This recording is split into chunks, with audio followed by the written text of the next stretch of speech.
Kanalıma hoş geldiniz. Bugün yine orkide bakımına dair sizlere önemli püf noktalardan bahsedeceğim. Özellikle bugün orkidelerde yaprak bakımı nasıl olması gerekiyor ve orkidelerinizin bu şekilde bol bol çiçek açabilmesi için nelere dikkat etmemiz gerekiyor. Özellikle orkidelerinizin canlı, bol bol yeni ve yeşil yapraklara sahip olması, aktif köklere sahip olabilmesi için doğru gübre kullanımı çok önemli.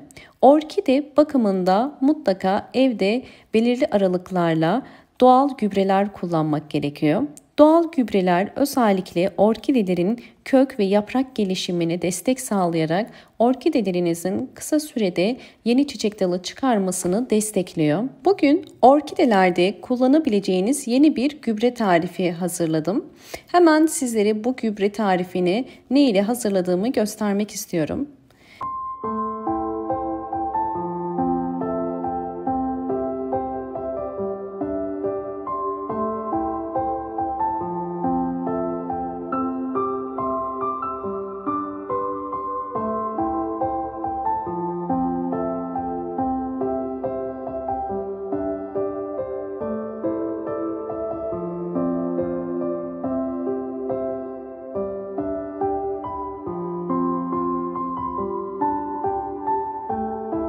Orkidelerimiz için gübreyi patates kabuğundan bugün hazırlayacağız.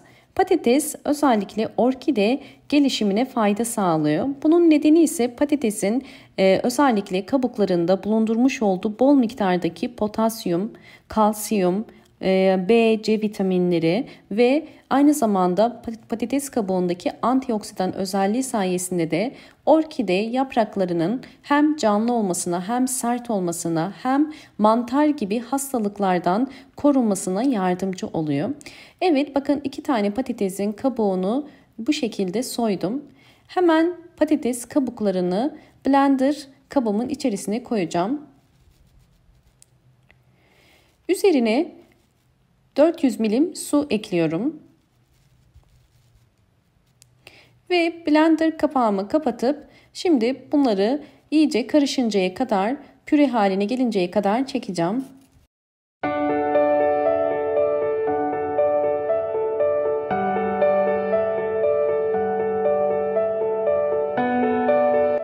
Videomu eğer buraya kadar izlediyseniz ve beğendiyseniz hemen beğen tuşuna basıp kanalıma da abone değilseniz bana destek olmak için abone olmayı unutmayın. Evet, patates kabuklarım gördüğünüz üzere püre haline geldi. Bakın suyun özellikle rengi kırmızı, çünkü ben kırmızı patates kullandım. Bu arada başta belirtmeyi unuttum. Patates kabuklarını iyice yıkadıktan sonra bu şekilde sıvı haline getirdim. Ve özellikle içerisindeki posasının su ile karışmaması için bakın bu şekilde bir süzgeç yardımı ile süzüyorum. Tabii bu posayı atmayacağım. Posadan da ikinci bir tarif göstereceğim sizlere. Evet, bakın altında kalan posası da bu kadar. Şimdi posasını tekrar geri içerisine koyup bu posanın içerisine alabildiği kadar su koyabilirsiniz. Bakın bu da patates kabuğundan çıkan su. Evet, bakın üzerini su ile dolduruyorum. Bu karışımı özellikle bütün çiçeklerinize verebilirsiniz. Bunu bir gece bekleteceğim. Bir gece beklettikten sonra evdeki diğer orkide dışındaki bütün çiçeklerinize verebilirsiniz.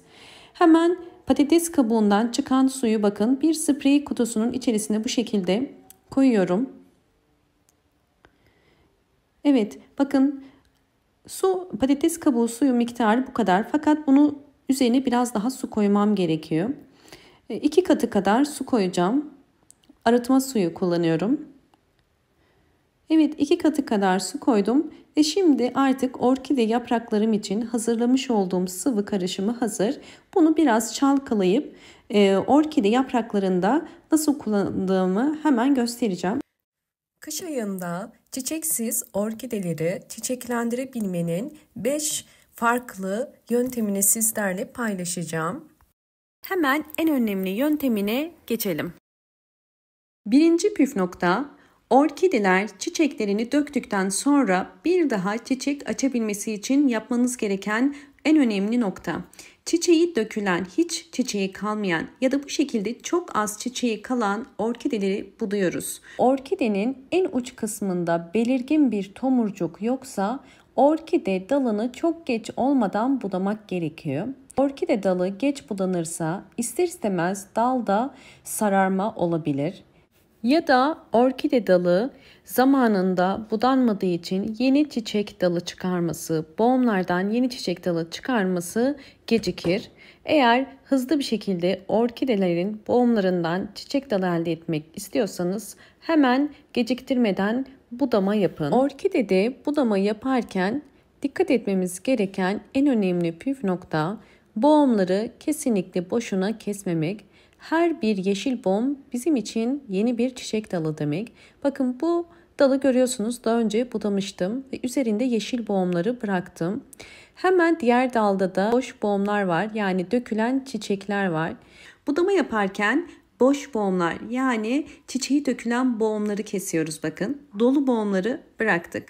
Sonbaharda orkidenizi ne kadar erken budarsanız o kadar erken yeni çiçek dalı çıkarır. O yüzden bu zamanı kaçırmayın. İkinci önemli püf nokta, bir orkidenin çiçek çıkarabilmesi için mutlaka sağlıklı olması gerekiyor. Yani hasta olmaması gerekiyor. Orkidenizde böcek kontrolü yapmalısınız. Bunun için bir patatese ihtiyacımız var. Patatesi ince bir dilim halinde keseceğim. Ve bu patates ile orkidenizde eğer göremediğiniz toprak içerisinde salyangozlar, böcekler varsa bunu görmüş olacağız. Bir dilim patatesi bu şekilde orkide toprağın üzerine koyuyoruz ve bunu bir gece bekletiyoruz. Bir gece beklettikten sonra eğer orkidenizde böcekler varsa bu şekilde üzerinde birikecektir. Diğer önemli püf nokta orkide yapraklarının sağlıklı olması, yani hasta olmaması gerekiyor. Bakın, orkidelerinizi mutlaka 15 günde bir yaprak kontrolü yapın. Yapraklarda bu şekilde eğer lekelenmeler, noktalar varsa bu bir hastalık olduğunu gösterir. Bunun için hazırlamış olduğum patatesli karışımı hazırlayarak böceklerden kurtulacağız. Orkide yapraklarında meydana gelebilecek her türlü hastalıklar olabilir, bitler olabilir, unlu bit, tirit böceği ya da bir takım mantar hastalıkları gibi hastalıkların önüne geçmek için bakın bu şekilde ben bütün yapraklarına sıkıyorum. Sizler de hem yaprakların üst kısmına hem de alt kısmına sıkın.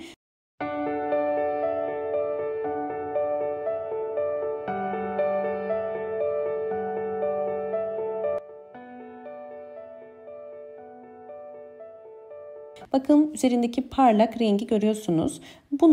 Bu parlak sıvı ile beraber orkideyi bir gece bekleteceğim. Çünkü bu dediğim gibi orkide yapraklarını onaracak. Hem içerisindeki vitaminler sayesinde orkidenin yapraklarının canlı, sert ve onarılmasına yardımcı olacak. Hem de eğer üzerinde bir hastalık varsa, bir bit varsa bunun da engellemiş olacak. Bu tarz işlemleri ayda bir kere orkide yapraklarına uygulayabilirsiniz. Daha fazla uygulamanıza gerek yok. Hiçbir bitki besinini özellikle çok sık aralıklarla vermenizi tavsiye etmiyorum.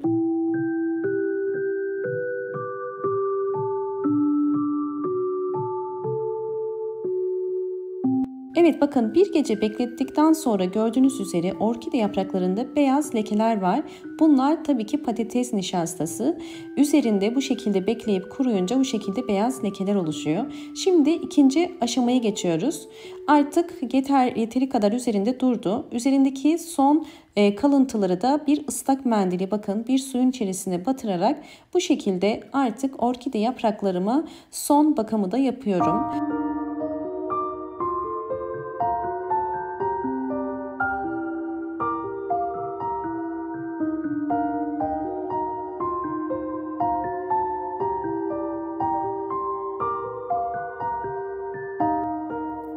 Orkide yapraklarını sildim.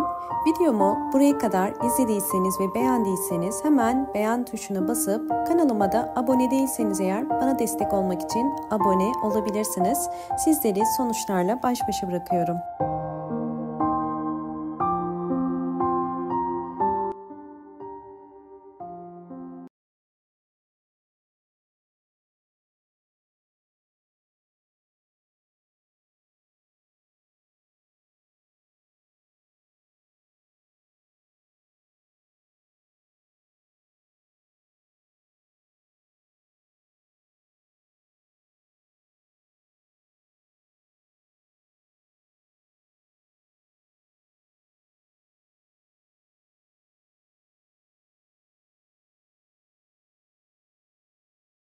önemli bir püf nokta bu aşamadan sonra sulama. Doğru sulama çok önemlidir. Eğer orkidenizi sulamak istiyorsanız köklerine bakın. Kök rengi bu şekilde gri ya da beyaz ise suya ihtiyacı var demektir. Ama bu şekilde yeşil ise kesinlikle orkidenize tekrar su vermeyin. Eğer orkidelerinizin kökleri sağlıklı ise ve uzun süredir çiçek açmıyorsa patates kabuğu suyu ile orkidelere çiçek açtırabilirsiniz. Patates kabuğu orkide köklerini güçlendirerek daha hızlı bir şekilde orkidelerinizin çiçek açmasına yardımcı olacaktır. Her bir saksıya en fazla 8 yemek kaşığı kadar verebilirsiniz. Şimdi 2 ay sonraki gelişimleri sizlerle paylaşıyorum.